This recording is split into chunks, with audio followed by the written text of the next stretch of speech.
ውዳሴሃ ለእግዝእትነ ማርያም ድንግል ወላዲተ አምላክ ዘይትነበብ በዕለተ ቀዳሚት ሰንበት። ቀዳሚት በለ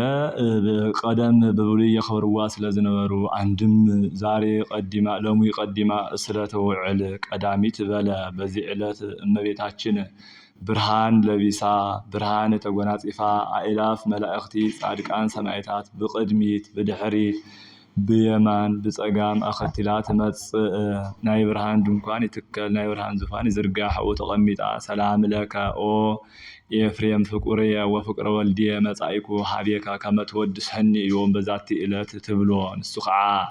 ተቀሚጡ ዝነበረ ተሲኡ ጠጠው ኢሉ ባርክኒ ክርክር ብዕለተ ሰኒ ስለዝቀረ ስለዝተረፈ ስለዝተወደአ ስለዘብቅዐ ባርክኒ እግዝእትየ መዝገበ በረከት ይብላ ንሳ ከዓ በረከተ ወልድየ ወአቡሁ ወመንፈስ ቅዱስ ይህድር በላዕሌከ ኢላት ባርኮ ንሱ ከዓ ወሶበ ከመዝ ትቤልዎ እግዝእትነ ማርያም ከሰታ አፉሁ ወይቤ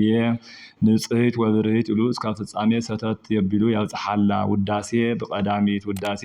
በቀዳሚት ውዳሴ ዘቀዳሚት እንተበለ ሓደ እዩ ብዕለተ ቀዳሚት ዝንበብ ዝትርጎም ዝጽለይ ናይ እመቤታችን ምስጋና እዚ እዩ እዚ ታሪኽ እዩ እዚ ታሪኽ እዩ እዚ ቃለ ጸሐፊ ናይ ጸሐፊ ቃል እዩ እዚውን ታሪኽ እዩ ነገሩ ንጽሕት ወብርህት ኢሉ የምጽኦ ንጽሕት ወብርህት ንጽሕት እኺ ብርህት እኺ በለ ሕዚ ንስታ እትልወጥ ኮይና አይኮነትን እናሓደረ እሱ እናበቅዐ ስለዝኸደ እዩ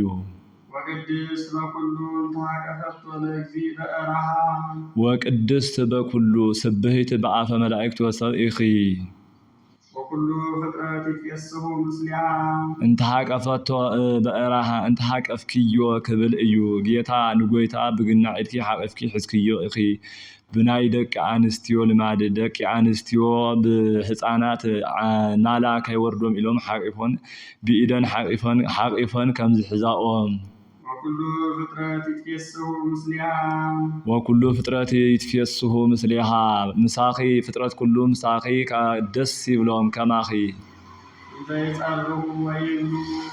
እንዘይጸርሁ ወይብሉ እናጨወኹ ከምዚ እናበሉ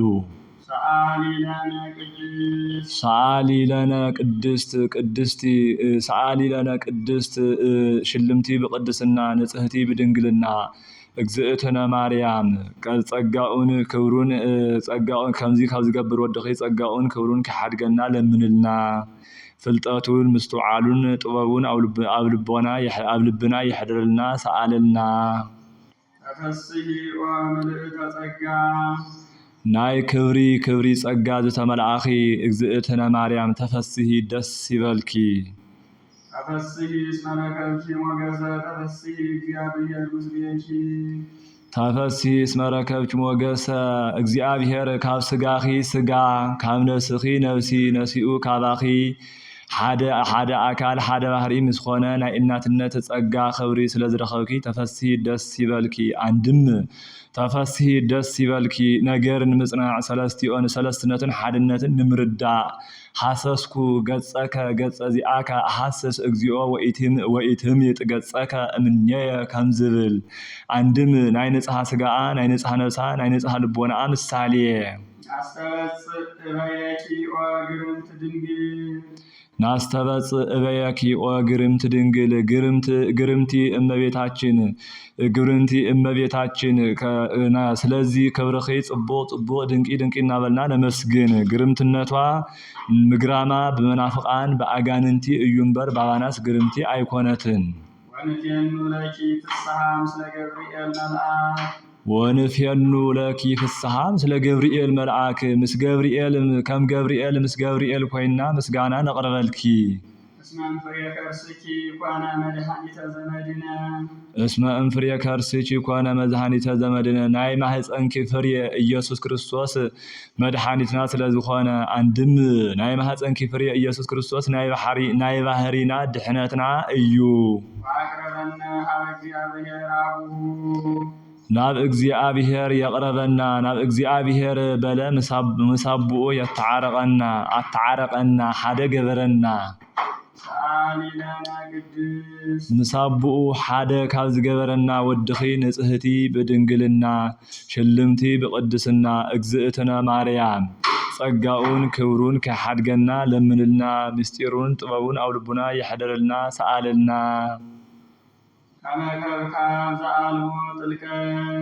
ከመ ከብካብ ዘአልዎ ጥልቀት ነውሪ ነቐፋ ዘይብላ ናይ መርዓ ንጽህቲ አዳራሽ ኮንኪ ምስተረኸብኪ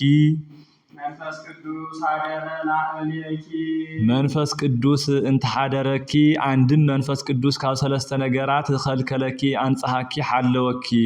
ወውእቱሰ ንጹህ እምነ ሰለስቱ ግብራት ዘውእቶሙ ዘር ወሩካቤ ወሰስልወተ ድንግልና እለ ስሩዓን በእጓለ እመሕያው ወእሙራን ቦሙ ከም ዝብል ናይ ኣብ ኃይሉ የጽንዓኪ ናይ ኣብ ኃይሉ እንተጽንዓኪ ማርያም አማን ወለኪ ቃለ ወልደ አብ ዘይነብር ለዓለም ኦ ማርያም ቃለ ወልደ አብ ዘይነብር ለዓለም ንዘለዓለሙ ጸኒዑ ዝነብር አካላዊ ቃል ወለድክልና መጻው አድሃነነ እምኃጢአት ሰው ኮይኑ ካብ ፍዳ ካብ ኃጢአት አድሃነና ሰአሊ ለነ ቅድስት ሰው ኮይኑ ካብ ዘድሃነና ወድኺ ንጽህቲ ብድንግልና ሽልምቲ ብቅድስና እመቤታችን ጸጋኡን ክብሩን ከሓድገና ለምንልና ምስጢሩን ጥበቡን ፍልጠቱን ኣብ ልቡና ይሰአልና ይሕድርልና አንቲ ውእቱ ዘመድ ዘእምስሮ ዳዊት አንቲ ካብ ዳዊት ባህሪ ዝተረኸብኪ ስር ንስኺ እኺድ ስር ንላዕሊን ንታሕቲን ይኸይድ ንላዕሊ እሴይ ንታሕቲ ዳዊት ጉንዱ ንታሕቲ ኢያቄም ጉንዱ ዳዊት እዩ ወለድኪ ለነ በሥጋ መድኃኒነ ኢየሱስ ክርስቶስ ወለድኪ ለነ በሥጋ መድኃኒነ ኢየሱስ ክርስቶስ ጌታ ጎይታና መድኃኒትና ኢየሱስ ክርስቶስ በሥጋ ወለድክልና ዋሕድ ቃል ዘእምአብ ተቐዳሚን ተኸታሊን ዘይብሉ ካብ ኣብ ባህሪ ዝተረኸበ አካላዊ ቃል ቅድመ ዓለም ህልው ሃብ አብሶ ነስአ ምኔኪ አርአያ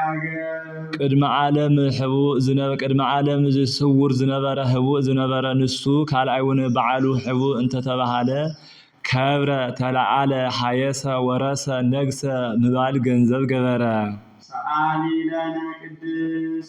ሰአሊ ለነ ቅድስ ከብረ ተለዓለ ሓየሰ ወረሰ ከምባል ገንዘብ ካብ ዘበለ ወድኺ ንጽህቲ ብድንግልና ሽልምቲ ብቅድስና እግዝእትነ ማርያም ጸጋኡን ክብሩን ከሓድገና ለምንልና ምስጢሩን ፍልጠቱን ምስትውዓልን ኣብ ልቡና ይሕድርልና ሰአለልና ባንኪ ዳግሚተ ሰማይ ዲበምድ ካብ ምድሪ ንልዓሊ ዘላ ካልኣይ ሰማይ ተባሃልኪ ወአስተጣበ ቅወ ዲበ እብነ ኮክ ከም ዝብል አገልግልና ናይ አገልግል መኽደኒ ሰማይና ጠፈር ድስቲና ወስከምቢያ ዝተተሓዘ እዩ እመቤታችን ከዓ ድንግልና ምስ አዶነት ምስ ድንግልና ምስ አዶነት ሓደ ጌራ ሒዛ ተረኺባ እያ ወላዲተ አምላክ ዘእንበለ ርክስ ኦ ወላዲተ አምላክ ዘእንበለ ርክስ ነውሪ ነቐፋ ከይነበረኪ አምላክ ዝወለድኪ እግዝእትነ ማርያም ሰረቀ ለነ እምኔኪ ፀሓየ ጽድቅ ናይ ሓቂ ጎይታ ናይ ሓቂ ፀሓይ ጎይታ ኢየሱስ ክርስቶስ ካብኺ ተወለደ ወለድኪዮ በከመ ትንቢተ ነቢያት ዘይንበለ ዘር ወኢሙስና ነቢያት እንበለ ዘር እንበለ ሩካቤ ክትወልደ እያ ኢሎም ከም ዝተናገሩ እንበለ ዘር እንበለ ሩካቤ ወለድክዮ ሰአሊ ለነ ቅድስቲ እንበለ ዘር እንበለ ሩካቤ ካዝ ወለድክዮ ወድኺ ንጽህቲ ብድንግልና ሽልምቲ ብቅድስና እግዝእትነ ማርያም ጸጋኡን ክብሩን ከሓድገና ለምንልና ምስጢሩን ጥበቡን ምስትውዓሉን ኣብ ልቦና ሰአለልና ይሕድርልና አንቲ ውእቱ ደብተራ እንተተሰመይኪ ቅድስተ ቅዱሳን ውስቴታ ታቦት በወርቅ ልውጥ እንኩለየ ውስቴታ ጽላተ ኪዳን بناي እግዚአብሔር አጻብዕቲ ዝተቀረጹ 10 ቃላት ዝተጻሐፉዋ ጽላት በውሽጣ ዘለዎን በወርቂ ለቢጦም በግምጃ ጠቅሊሎም ዘንብርዋ ታወት ዘለዋ ካብ ዝኸበሩ ዝኸበረት ካብ ዝተፈለዩ ዝተፈለየ ደብተራ ኦሪት ንስኺ እኺ ደብተራ ናይ እመቤታችን ቅድስት ናይ ነፍሷ ቅዱሳን ናይ ህዋሳቷ ታቦት ናይ ህዋሳት ታቦት ናይ ማህፀና ጽላት ናይ ጌታ 10 ቃላት ናይ ተስብእተ ኪዳን ናይ መለኮት ኪዳን በሎ እንተ ሓሊኹሞ ክሕልወኩም እዩ ኢሉ ስለዘካየድዎ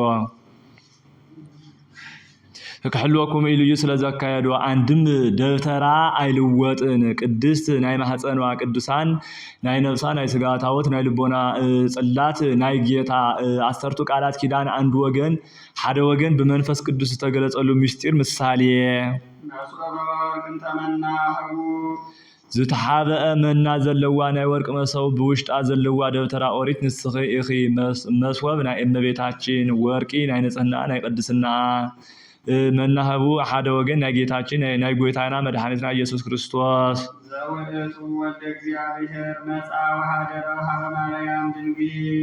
ዘውእቱ ወልደ እግዚአብሔር መናሃቡ ዝበልዎ ተርጎሞ እዚውን 9 ወርሕን 5 መዓልትን ኣብ ማህፀንኪ ዝሓደረ ጎይታና ኢየሱስ ክርስቶስ እዩ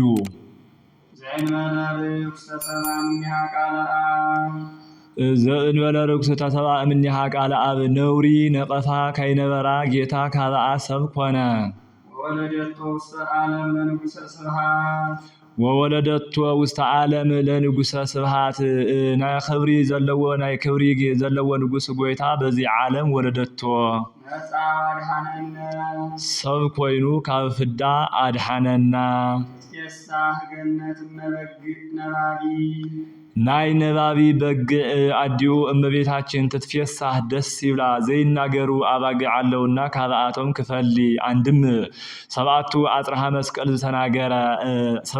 መስቀል ዝተናገረ ነያ እምከ ነዋ ወልድኪ ጸማይኩ ኤሎሄ አባ ስረጎም ወስመ በዘይ አምሩ ይገብሩ አባ አምሐጽ ነፍስየ ውስተ እዴከ ክቡር ዮም ትሄሉ ምስለየ ውስተ ገነት ወይቤ ተፈጸመ ያለው ነው ዝበሎ እዩ ወልደ አብ ዘይነብር ለዓለም ንዘለዓለም ጸኒዑ ዝነብር ናይ አብ አካላዊ ቃል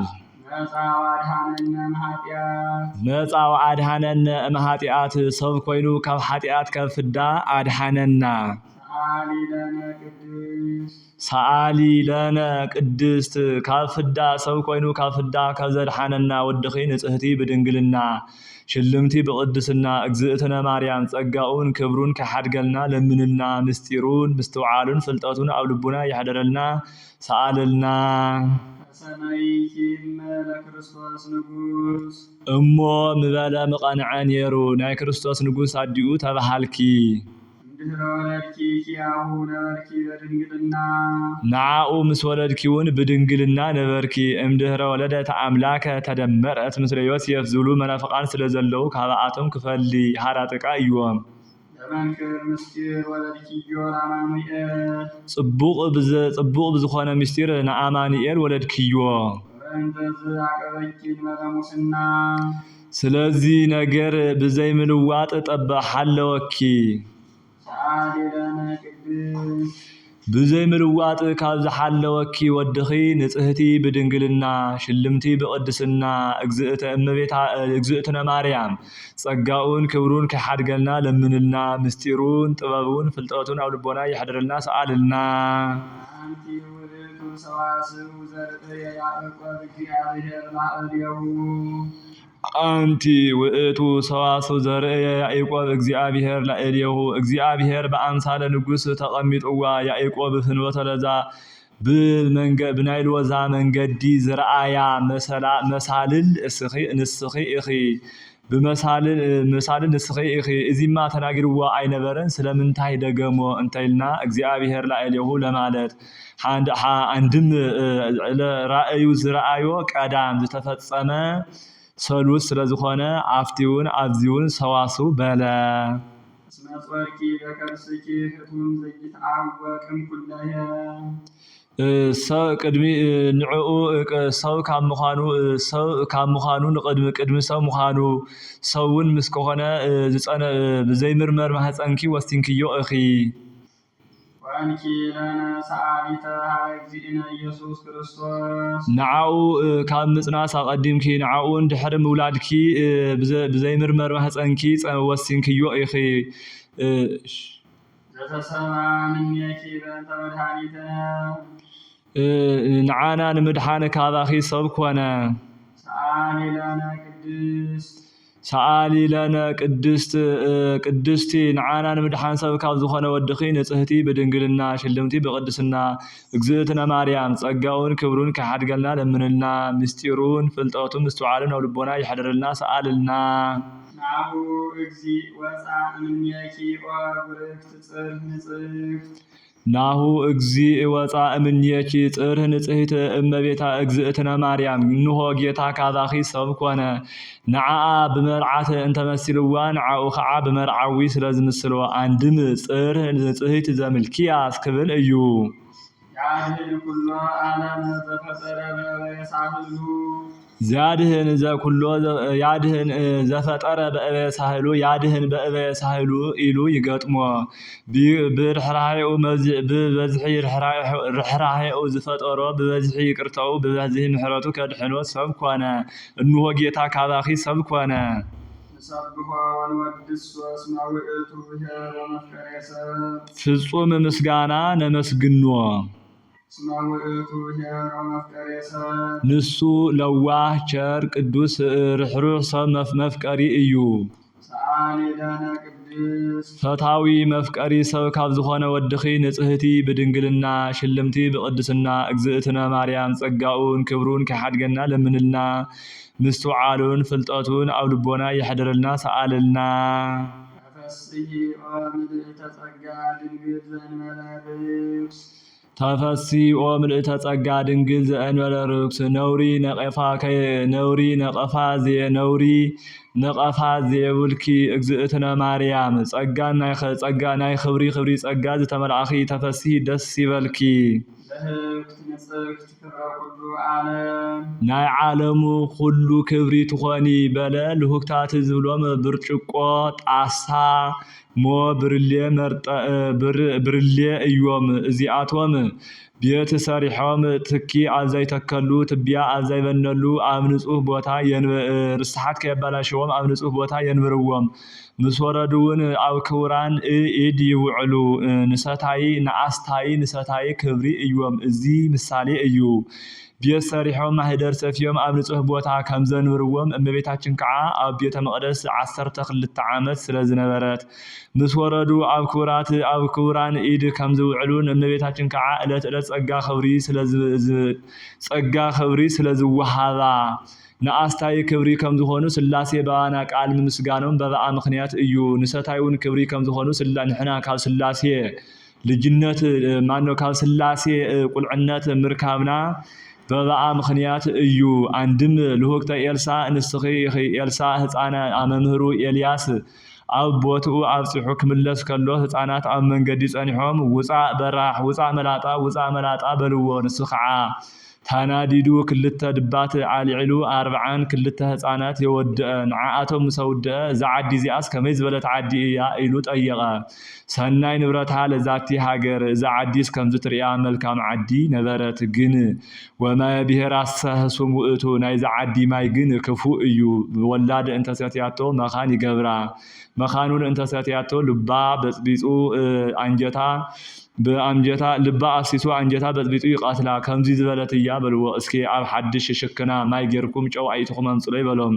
የእትወም አምጽኡሉ ወከመዝ ይብየ እግዚአብሔር ፈወስክዎ ለዝንቱ ማይ ብሎ ኢሉ ኣብቲ ምንጭ ቀበርዎ ወለጥኩ አጣምክዎ ወወለጥክዎ ክብል እዩ ካብዚ ድሕርዚ ጽቡቕ ኮይንሎም ሰተይዎ እዚ ምሳሌ እዩ ለሁክት ናይ እመቤታችን ጨው ናይ ጌታ ምረት ናይ ፍዳ ናይ መርገማይ ናይ ጥምቀት ምሳሌ አንድም ጽዋ አርጤክስስ ንስኺ እኺ አርጤክስስ بسلسته الف تجزأت ناي ورقي وانجا نبرت ناي انقي ناي ورقي وانجا نبرتو نساخعه حانتي نساخعه 728 تخون ببعض ستي زخبر زتشومه سب እዩ በእመቤታችን ዘአመነ ከዓ ስለ ዝኸብር አንድም ናይቲ አዋጋ ብዙሕ ከም ዝኾነ ናይ እግዝእትነ ማርያም ክብራ ከዓ ብዙሕ ስለ ዝኾነ ብርሃን ዘይትጠፍእ ብርሃን ኢኺ በለ ሙሴ አሮን ንጉሆ አብሪሆም አጋምሸት አብሪሆም ንጉሆ ዘጥፍእዋ ብርሃን ስለ ዝነበረት ካብኣ ክፈልይ መቅደስ ዘይትትነሳ ዘይትፈርስ መቅደስ ንስኺ ኢኺ በለ ዳንኤል መቅደስ ተሐነጽ እስከ ክርስቶስ ንጉስ እንተበለ ወእምዝ ትትመዘበር ዘለዎ እዩ ንስኺ ግን እዚ ሁሉ የብልኪን ዘይትስበር ዘይትጎብጥ ዘይትዝንብል ናይ አቦታትና በትሪ ንስኺ ኢኺ በትሪ ካብበልኩ ኢሉ ዘይትጸነን በለ እምበር ናይ አቦታትና ደገፎም ምርኩዞም ንስኺ ኢኺ ክብል እዩ ናይ ቅዱሳን አቦታትና ቅዱሳን መደገፊኦም መጽንዒኦም ንስኺ ኢኺ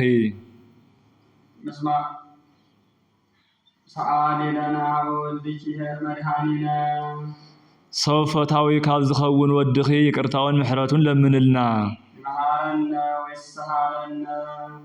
ይምሃረነ ወይስሃለነ ይቅር ክብለና ኃጢአትናውን ከጥፋልና ለምንልና ሰአሊ ለነ ቅዱስ ኃጢአትና ከዘጥፋልና ከዘስተስረየልና ወድኺ ንጽህቲ በድንግልና ሽልምቲ በቅድስና እግዝእትነ ማርያም ጸጋኡን ክብሩን ከሐድገና ለምንልና ምስጢሩን ፍልጠቱን ምስተዓሉን አው ልቦና ይሐደረልና ሰአልና ቅድስቲ በለ ንጽህቲ ጽንዕቲ ክብርቲ ፍሊቲ ክብል እዩ ንጽህቲ በለ ካልአት ደቂ አንስትዮ ካብ ገቢር እንተነጻ ካብ ስራሕ ካብ ምግባር እንተነጻሃ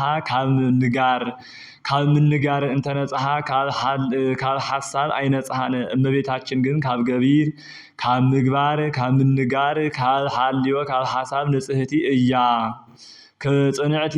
አቀባ ጰራቅሊጦስ እምከርሰ እማ ወኢረክሰት በምንትኒ እምዘፈጠራ እምጽውር ጽሩየ ገብራ ድንግል በህሊናሃ ወድንግል በስጋሃ ከም ዝብል ጽንዕቲ በለ ካልአት ደቂ አንስትዮ እንተ ጸንዓ ንግዚኡ እየን ድሕረ ጊዜ አይጸንዓ ንሳ ግን ቅድመ ወሊድ ጊዜ ወሊድ ድህረ ወሊድ ቅድመ ጸኒስ ጊዜ ጸኒስ ድህረ ጸኒስ ጽንዕቲ እያ ክብርቲ በለ ካልአት ደቂ አንስትዮ እንተ ኸበርናየን ጻድቃን ሰማዕታት ስለዚ ወለዳ እየን ንሳ ግን ናይ አምላክ ወላዲት ኢልና ነኽብራ ኢና ስለ ነኽብራ ፍልይቲ በለ ድንግልና ምስ አዶነት ምስ ድንግልና ሓደ ገይራ ሒዛ ስለዝተረኸበት አይኑአ እንተ ኮይኑ ምስጢሩን ፍልጠቱን አው ልቡና ይሐደረልና ሰአልና ማለት እዩ አልፋአ እንተ ኮይኑ ከዓ ለምንልና ማለት እዩ ልመናስ ድሕር ካብ ደጊም እንኳን በበአ በተም በኻልአቱን የብሎምን ኢሉ ብናይ ቀድም ልመናአ እተምሕር ስለዝኾነ ጻድቃንን ይረክቡ በአሃቲ ዕለት ዝሃሰሱ ስእለተ ልቦሙ ከም ዝብል